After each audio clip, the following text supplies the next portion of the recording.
말씀은 고린도후서 12장 7절입니다. 고린도후서 12장 7절 말씀입니다. 우리 다 같이 한 목소리로 하나님 말씀을 읽도록 하겠습니다. 시작. 여러 계시를 받은 것이 지극히 크므로 너무 자만하지 않게 하시려고 내 육체의 가시 곧 사탄의 사자를 주셨으니 이는 나를 쳐서 너무 자만하지 않게 하려 하심이라. 아멘.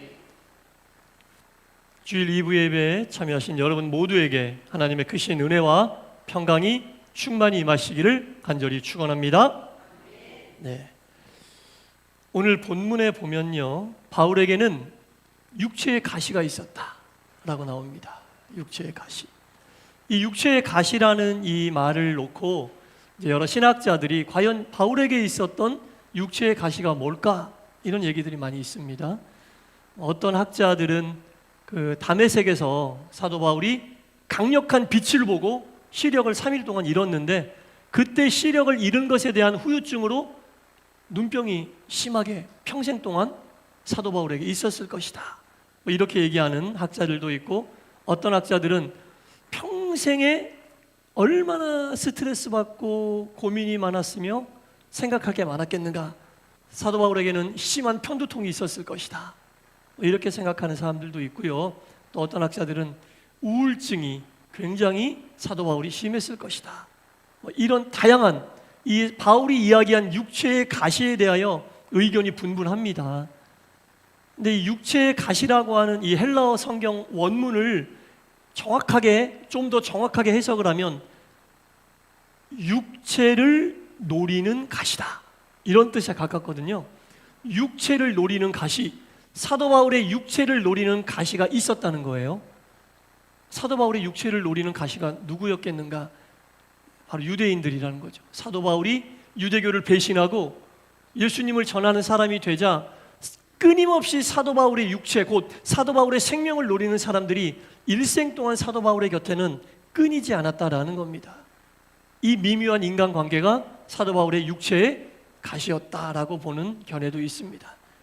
뭐 안질, 눈병이 됐건 아니면은 뭐 편두통이나 우울증, 또는 사도 바울을 힘들게 하고 괴롭게 했던 많은 사람들이 됐건, 그것보다는 바울이 그것들을 가시라고 표현했다는 거예요. 가시. 여러분, 가시에 찔려 보셨죠? 예. 나무 같은 거 이렇게 싹 손으로 또는 발로 이렇게 나도 원치 않지만 아주 작은 가시가 손끝이나 발끝에 한번 찔려 있다고 생각을 해보세요. 그 찌릿찌릿한 고통이 얼마나 힘듭니까? 눈에 잘 보이지도 않아요. 차라리 눈에 보이는 것은 뽑아버리면 되는데 눈에 보이지 않는 가시가 손끝이나 발끝에 딱 찔려 있다고 생각을 해보세요. 얼마나 힘들어요. 다른 사람은 그 고통 알아요? 몰라요? 몰라요. 나만 알아. 가시가 손끝에 발끝에 찔려 있는 나만 그 고통을 느끼게 된다라는 겁니다. 그 고통이 24시간 내내 밤낮 없이 나를 찌릿찌릿하게 하는 괴로움이다라는 거죠. 바울에게는 바로 그런 가시와 같은 어려움이 있었다, 가시와 같은 문제가 있었다라는 겁니다. 오늘 우리는 사도 바울을 평생 동안 힘들게 했던 이 가시와 같은 이 어려움 속에서 바울이 이 가시의 문제를 어떠한 태도로 받아들였는지, 어떠한 태도로 그 가시를 받아들였는지를 살펴보면서 은혜를 나누도록 하겠습니다. 이 성경을 읽어보면 총 3가지 단계로 사도 바울이 이 가시에 대해서 반응을 보이고 있어요. 가시에 대한 사도 바울의 첫 번째 단계는 적극적인 저항의 단계입니다. 뭐 육신의 질병이 됐건 자신의 목숨을 노리는 사람들이 됐건 어떠한 것이라도 자기에게 찔리는 이 가시와 같은 것들에 대해 사도 바울은 적극적으로 대항했습니다. 그렇다고 해서 뭐 육신의 질병을 고치기 위해 용한 의사들을 찾아다닌다든지 아니면 자기의 목숨을 헤아려 하는 사람들을 먼저 공격한다든지 이런 방법이 아니라 사도 바울이 적극적으로 대항한 방법은 바로 기도였습니다. 적극적으로 기도했습니다. 이 가시를 놓고, 가시의 문제를 놓고 하나님께 정말 적극적으로 간구하고 매달렸습니다. 성경을 보면 사도 바울이 이 가시의 문제를 해결하기 위하여 3번이나 똑같은 제목을 놓고 기도했다라는 겁니다. 하나님 가시의 문제를 해결해 주십시오. 해결해 주십시오. 해결해 주십시오. 3번 했다는 얘기가 아니에요. 숫자는 3번이지만 평생 동안 끊임없는 반복의 기도를 했다는 뜻이에요. 육체의 가시를 놓고 좀 해보다 만 게 아니라 1년 정도 해보다 만 게 아니라 한 5년에서 길게 했는데 이게 아니라 평생 동안 이 자기를 찌르는 가시의 문제를 놓고 계속 반복해서 기도했다는 거죠. 이 반복의 기도 속에는 40일 작정 기도가 몇 번이 있었는지는 모르겠어요. 몇 번이나 금식을 하면서 기도했는지 모르겠어요. 그러나 이 자기를 찌르는 가시의 문제를 놓고 사도 바울은 평생 동안 쉼 없이 끊임없이 지속적으로 계속 하나님께 기도했다라는 겁니다. 여러분, 문제를 해결할 수 있는 유일한 길은 기도임을 잊지 말아야 됩니다. 네. 유일한 길은 기도입니다. 인생의 크고 작은 문제를 만났을 때 우리가 기도해야 한다라는 겁니다. 그 문제를, 그 어려움을 풀어줄 수 있는 분은 하나님이시기 때문에 하나님과의 소통을 통해 그 문제를 받아들여야 한다는 거죠. 해결해 주시고 해결해 주시지 않고는 하나님이 하실 일이지만 우리는 이 문제를 가지고 끊임없이 하나님께 기도하며 나아가야 된다는 겁니다. 가시가 없으면 기도 잘 안 해요. 가시가 없고 문제가 없으면 기도 잘 안 해요. 저도 알고 여러분도 아는 사실이에요. 가시가 없으면 기도를 안 합니다. 여러분, 술술술 풀리면서 하나님과 기도의 문이 닫혀져 있는 것보다는 힘들고 어려운 상황 속에서도 하나님과의 기도의 문이 열려져 있는 게 은혜임을 아시기 바랍니다. 믿는 사람들은요, 어려움 속에 거해도 기도하면 견딜 수 있고 버틸 수 있어요. 그러나 믿는 사람들이 모든 일이 잘 풀린다고 해서 기도의 문, 마음의 문을 딱 닫아버리면 그때부터는 믿음의 사람이 아니에요. 하나님의 사람이 아니에요. 기도는요, 하나님과 우리가 유일하게 연결되어 있는 통로입니다. 요즘 사람들이 제일 견디기 힘든 게 뭐냐면 불통이에요. 불통. 소통하지 못하는 것. 가족 간에도, 부부 간에도, 부모 자식 간에도, 친구 간에도, 목사와 성도 간에도 소통되지 않으면 너무 힘들어해요. 괴로워요. 서로의 뜻을 모르니까. 하나님과 불통된 그리스도인은 그리스도인이 아닙니다. 자기는 그리스도인이라고 혼자 얘기할지 모르지만 하나님과의 관계가 끊어진, 하나님과 소통하지 않는 그리스도인은 그리스도인이 아닙니다. 그럼 그리스도인이 하나님과 소통할 수 있는 유일한 길은 뭐냐? 기도죠. 기도의 문이 닫혀져 있으면 하나님의 뜻을 모르고 내 뜻을 하나님이 모르는데 어떻게 내가 하나님 뜻대로 살 수 있어요? 기도의 문이 닫혀져 있으면 안 돼요. 하나님은 사도 바울에게 육체의 가시를 주므로 평생을 살면서 끝까지 하나님과 소통하며 하나님 뜻을 알고 그 뜻대로 행하기를 바라고 원하셨다라는 겁니다. 인생의 가시가 제거되지 않은 것이 그래서 은총이고 그래서 은혜라는 겁니다. 그래서 은총이고 그래서 은혜예요. 여러분, 우리의 삶 속에 있는 가시가 하나님이 우리에게 당신과 소통하기 위해 문을 열어주신 하나님의 통로임을 알고 감사하시기 바랍니다. 좀 껄쩍지근해요. 고통인데 뭐가 감사냐? 여러분, 괴로워도 기도로 하나님을 찾고 하나님의 뜻을 알고 하나님과 소통할 수 있으면 그게 은혜라고요. 여러분, 채워주시면 기도 잘 안 하잖아요. 기도가 게을러지잖아요. 여러분, 그래서 우리에게도 가시가 있는 거예요. 이렇게 하나님께 적극적으로 사도 바울은 기도로 하나님이 주신 육체의 가시에 대하여 반응을 보였습니다. 두 번째는 사도 바울이 어떤 반응을 보였냐면 열심히 가시를 놓고 기도했어요. 하나님, 가시 뽑아달라고 기도 얼마나 열심히 했겠어요. 그런데 그 기도가 어느 정도 차니까 하나님께 아뢰는 기도에서 하나님의 음성을 경청하는 기도로 바뀝니다. 기도가 깊어지면 내가 하나님께 막 아뢰던 단계에서 나의 말문은 막히고 하나님의 음성을 듣게 되는 단계에 다다르게 됩니다. 하나님의 음성을 듣는 경청의 기도를 하게 되었다라는 겁니다. 그 경청의 기도에 대한 하나님의 응답이 오늘 본문이에요. 여러분, 오늘 본문 말씀을 제가 다시 한번 읽어볼게요. 바울아, 여러 가지 계시를 네가 지극히 크게 받았는데 네가 그것으로 인하여 자만하지 않았으면 좋겠다. 사도 바울은 죽은 사람도 벌떡벌떡 살렸던 사람이에요. 여러분, 죽은 도르가를 다락방에서 살렸어요. 8년 동안 병 걸렸던 애니야, 열병 걸렸던 애니야를 살렸어요. 죽은 자도 살리고 세상 사람들이 못 고치는 안진뱅이도 쑥쑥 일으키고 그런 사람이 사도 바울입니다. 얼마나 많은 은혜와 능력이 사도 바울에게 임했습니까? 주님 말씀하시잖아요. 바울아, 여러 가지 계시와 능력을 네가 지극히 크게 받았어. 그것으로 인해 네가 자만하지 않았으면 좋겠다. 그래서 내 육체의 가시 곧 사탄의 사자를 너에게 준 것이다. 이는 나를 쳐서 너무 자만하지 않게 하려 하심이라. 바울이 고백하잖아요. 주님이 나에게 가시를 주신 것은 내가 받은 능력이 너무나 크고 너무나 월등한데 이것으로 인해 행여라도 내가 자만하고 교만할까 봐. 그러면 사도 바울 하나님의 사역 감당 못합니다. 감당 못해요, 여러분. 하나님이 주신 것이 크면 클수록 하나님이 우리에게 가지시는 우려함도 크다는 걸 알아야 돼요. 왜? 우리는 아무리 신령한 사람도 인간이기 때문에 받은 능력이 크고 막 죽은 사람을 살리고 세상 의학이 못 고치는 병을 고친다고 생각을 해보세요. 얼마나 교만해지고 자만해지겠어요. 스스로 그렇게 되기 싫어도 주변 사람들이 그렇게 만들어요. 그러면 좋은 게 좋은 건가? 그러면서 거기에 편승해버립니다. 그러면 하나님하고 점점점 멀어지는 거예요. 그것보다는 내 안에 가시가 있어 하나님의 능력임을 잊지 않고 하나님의 능력으로 믿음의 길을 가는 것을 하나님은 원하신다라는 겁니다. 바울은 이 하나님의 음성을 잘 경청했어요. 잘 들었어요, 여러분. 기도가 깊어지면 하나님의 음성을 듣게 되는 타이밍이 온다라는 겁니다. 막 아뢰는 것만으로 기도가 끝났다고 생각하면 안 돼요. 그것은 1단계에 하나님께 적극적으로 반응을 보이는 우리의 태도지만 그 기도가 점점 깊어지고 가시에 대하여 하나님께서 그 정도 네가 원하고 있구나 그러면 왜 가시를 주셨는지 하나님이 그 의미를 바울에게 오늘 알려주신 것처럼 알려주신다라는 겁니다. 하나님의 음성을 듣는 기도가 하나님의 뜻을 우리가 알아차리는 순간이다라는 겁니다. 이렇게 두 번째는 하나님의 음성을 경청하는 그 단계까지 바울이 다다랐어요. 그리고 세 번째는 열심히 아뢰는 첫 번째 단계와 하나님의 음성을 듣는 두 번째 단계를 지나 하나님이 주신 음성에 대한 묵묵한 순종이었다라는 겁니다. 묵묵한 순종이 바로 세 번째 바울이 가시에 대한 반응이었다라는 겁니다. 그것을 깨닫고 사도 바울이 뭐라고 하는지 아세요? 오늘 본문에서 사도 바울이 열심히 기도했을 때 하나님이 너 자만하면 안 돼. 나는 네가 평생에 나의 큰 것으로 쓰임받아 이방인들에게 끝까지 죽는 날까지 사명을 감당하기를 원하는데 중간에 네가 교만해버리면 안 되잖아.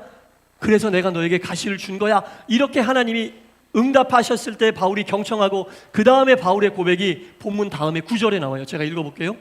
나에게 이르시기를 내 은혜가 내게 족하도다. 이는 내 능력이 약한 데서 온전해짐이라. 내 능력이 약한 데서 온전해짐이라. 여러분, 내 능력이 나의 약한 데서 온전해진다라는 겁니다. 세상 사람들은 자기의 강함으로 하고 싶은 일들을 해요. 나의 강함으로. 그래서 우리가 스펙도 쌓고 공부도 하고 그게 뭐예요? 다 나를 강하게 하는 거잖아요. 세상의 일은 나를 강하게 함으로 그것으로 인하여 우리가 일을 감당하지만 주의 일은 그렇지 않아요. 내가 약하다는 것을 아는 순간 나의 약한 그 자리에 주님의 능력이 임하면 그것으로 인하여 온전해진다라는 겁니다. 이게 성경의 원리예요. 말씀의 원리가 바로 이거예요. 나의 약함을 인정하는 순간이 인간이 누릴 수 없는 가장 강함을 누리는 순간이에요. 주님이 함께 하심으로 인하여. 그러니까 주의 일을요, 나의 알므로, 나의 경험으로, 나의 지식으로, 나의 커리어로 하는 거 아니에요, 여러분. 하는 거 아닙니다. 나의 약함을 누가 빨리 고백하느냐, 하나님 앞에서 나의 약함을 누가 빨리 고백하느냐, 빨리 고백하고 내 마음의 공간을 주님께 내어 드리느냐, 그러면 나의 약함은 오간되었고 그 약한 자리에 주님의 강함이 우리를 온전하게 만든다라는 겁니다. 그래서 그리스도인들은 주님으로 인해 온전해지는 거예요. 예수 믿으면서 계속 나를 세우려고, 그러니까 내 마음대로 해보려고, 내 뜻대로 해보려고, 안 되면 힘들어하고 괴로워하고 막 시험 들고, 그건 이 성경의 원리를 모르는 거예요, 여러분. 성경 어디에도 어떻게 쓰임받은 사람도요, 자기의 강함으로 인해 주의 일 감당한 사람 없어요. 강하면 오히려 주님이 먼저 꺾어버리세요. 쓰시려면 먼저 꺾어버리세요. 사도 바울 설명할 필요도 없죠. 얼마나 똑똑한 사람입니까? 얼마나 많이 배운 사람입니까? 얼마나 야망이 있었던 사람입니까? 주님이 큰 것으로 쓰시기 위해 먼저 다 꺾어버리셨어. 모세 애굽의 왕자로 얼마나 똑똑했어요. 얼마나 힘이 있고 능력이 있어. 다 꺾어버리세요. 80년 왕자로 40년 살고 나머지 40년 주의 일을 감당하기 전 나머지 40년은 아무것도 없는 광야로 보내서 거기서 양치는 목동으로 다 꺾어버리시잖아요. 주님께 쓰임받는다는 것은 나를 꺾어버리고 그 꺾인 자리에 주님이 오셔서 우리를 온전하게 하시는 것. 그래서 우리가 주님 앞에 빨리 꺾이는 것이 주님께 쓰임받고 온전하게 되는 것이다라는 겁니다. 바울이 이렇게 반응 보인 거예요. 예. 자기에게 오는 육체의 가시에 대한 반응을 먼저 간절히 주님께 매달리고, 왜 나에게 이런 가시를 주시며, 온갖 기도를 다 했겠죠. 그러다 보니까 기도가 깊어지고, 기도로 인해 나의 아랫만으로는 이 문제가 해결되지 않는구나, 주의 음성을 들어야겠다, 경청하는 기도의 단계까지 다다랐을 때 주님이 너에게 준 능력이 너무 크니 네가 자만해질까 봐 너에게 가시를 주고, 평생 이 문제 해결 안 됐어요. 사도 바울 평생 이 문제 해결 안 됐어요. 죽는 날까지 가시를 품고 살았어요. 그래서 바울이 바울 될 수 있었어요. 예. 그래서 바울이 바울 될 수 있었어요. 그러니까 세상 사람들이 바울을 볼 때는 어떻게 생각해요? 저렇게 많이 배우고 똑똑한 사람이 저렇게 답답한 삶을 사나? 저렇게 어려운 삶을 스스로 택해서 사나? 그때 사도 바울이 그들에게 뭐라고 그런지 아세요? 로마서 9장 20절에 그들에게 이렇게 얘기했어요. 이 사람아, 내가 누구이기에 감히 하나님께 반문하느냐? 진흙이 어떻게 토기장이에게 나를 이렇게 만들었냐고 반문할 사람이 어디 있겠느냐? 바울은 자기가 진흙덩어리란 걸 알았어. 그리고 진흙은 오로지 토기장이 손에 의해서만 토기장이 뜻대로 그릇으로 만들어진다는 것을 깨달은 거예요. 네. 여러분, 우리 그거 알아야 돼요. 저도 진흙이고 여러분도 진흙이에요. 우리를 하나님 쓰시기에, 하나님께서 사용하시기에 합당한 그릇으로 만드는 분은 오직 주님이에요. 내가 이렇게 만들어주세요, 저렇게 만들어주세요 못해요. 그렇게 해달라고 한다고 주님이 그렇게 해주시지도 않습니다. 예. 해달란 대로 주님 만들어주시지 않습니다. 그걸 우리가 알아야 한다는 거죠. 주님이 만들어주신 그대로 쓰임받는다는 것을 빨리 깨닫고 주님 앞에서 빨리 꺾여야 주님이 우리를 온전하게 만드신다라는 겁니다. 자, 9절 계속 제가 읽어볼게요. 아까 내 능력이 약한 데서 온전해짐이라, 9절 눈으로 따라오셔야 돼요. 빨간색으로 된데 제가 지금 읽었잖아요. 예수님이 하신 말씀 그 다음에 하신지라 그러므로 도리어 크게 기뻐함은 나의 약한 것들에 대하여 자랑하리니, 그 다음이 중요합니다. 이는 그리스도의 능력이 내게 머물게 하려 함이라. 그리스도의 능력이 내게 머물게 하려 하면, 거꾸로 가볼게요. 그리스도의 능력이 내게 머물게 하려 함이라, 그 앞에 뭐라고 나옵니까? 내가 뭐에 대해 자랑할 때? 나의 약한 것에 대해 자랑할 때 그리스도의 능력이 나에게 머문다고요. 내가 많이 배운 거 자랑하면 안 머물어요. 내가 많이 가진 거 자랑하면 안 머물어요. 내가 똑똑한 거, 힘센 거, 이제까지 해왔던 거 자랑하면 안 머물러요. 그럼 언제 그리스도의 능력이 내게 머물러요? 내가 아무것도 없고 약하다는 것을 자랑할 때. 주님, 나 아무것도 없어요. 당당하게 주님 앞에 자랑하는 거예요. 나 아무것도 없어요, 주님. 그때 그리스도의 능력이 우리에게 머무는 거예요. 여러분, 그리스도의 능력이 여러분들에게 머물기를 원하세요? 제가 그리스도의 능력이 저에게 머물기를 원한다면 빨리 저도, 여러분도 우리의 약한 것을 자랑해야 돼요. 내가 많이 했던 거, 내가 많이 가지고 있는 거, 알고 있는 거 자랑하면 그리스도의 능력이 우리 안에 머물기를 기대하지 마세요. 성경에 나와 있잖아요. 목사의 말이 아닙니다. 내가 나의 약한 것을 자랑해야만 그리스도의 능력이 나에게 머물러요, 여러분. 그리스도의 능력이 머무는 신앙의 길 가고 싶으세요? 나의 약함을 자랑하세요. 많이 가지고, 많이 배우고, 많이 했고, 그런 거 자랑하면 그리스도의 능력 우리 안에 안 머물러요. 주님 앞에 나는 약해요, 아무것도 없어요, 이렇게 말하면 우리의 능력을 불쌍히 여기시고 주님이 그 속에 당신의 능력으로 채워주신다라는 겁니다. 그리스도의 능력이 머무는 방법이 나와 있잖아요. 그리스도의 능력이 머무는 믿음의 길을 가는 방법이 나와 있잖아요. 나의 약함이 그리스도의 능력이 내게 머물게 하려 함이라라는 겁니다. 사랑하는 성도 여러분, 바라기는 우리 동산교회와 저와 여러분 모두가 약함을 자랑하는 교회와 우리 모두가 되기를 간절히 바랍니다. 약함을 자랑하는 거, 세상에서는 야, 없는 것도 있는 척하며 살아야지, 사람들이 날 무시하는데 그래야 날 알아주는데, 이건 세상이고요. 믿는 사람들, 믿음의 길을 갈 때는 약한 것을 자랑해야 돼요. 주님 앞에 빨리 꺾여야 돼요. 그래야 그리스도의 능력이 머물러요. 우리의 능력으로 뭘 얼마나 하겠습니까? 믿는 사람들의 능력은 오직 그리스도의 능력이 있음을 알고 우리의 약함을 더욱 자랑하여 그리스도의 능력이 충만히 임하는 동산교회와 동산의 모든 하나님의 백성들 되시기를 주님의 이름으로 간절히 축원합니다. 기도하겠습니다. 많이 알고 똑똑하고 야심 충만했던 사도 바울을 하나님은 당신을 위한 예수 그리스도를 전하는 큰 그릇으로 사용하기를 원하셨습니다. 가장 먼저 하신 일은 바울을 꺾으신 일입니다. 하나님 앞에 꺾이지 않는 종은 쓰임받지 못합니다. 꺾이고 나서 자기의 약함을 자랑하는 단계까지 이르러야만 그리스도의 능력이 머무르게 됩니다. 온전한 믿음의 길을 가고 신앙의 길을 간다는 것이 무엇입니까? 주님 앞에 나의 약함을 자랑하는 것임을 알게 하여 주옵소서. 교회가 주님 앞에 주여 우리 교회는 약합니다, 주님이 머물러 주시옵소서 기도할 때에, 목회자와 모든 성도들이 주님 앞에 저희는 약합니다를 고백할 때에 그리스도의 능력으로 교회를 채우시고 목회자를 채우시고 성도를 채우시사 그리스도의 능력으로 바로 서는 능력 있는 교회로 만들어 주실 줄 믿고 우리 농산교회는 그 길을 갈 것을 다짐하고 결단합니다. 예수님 이름으로 기도드리옵나이다. 아멘.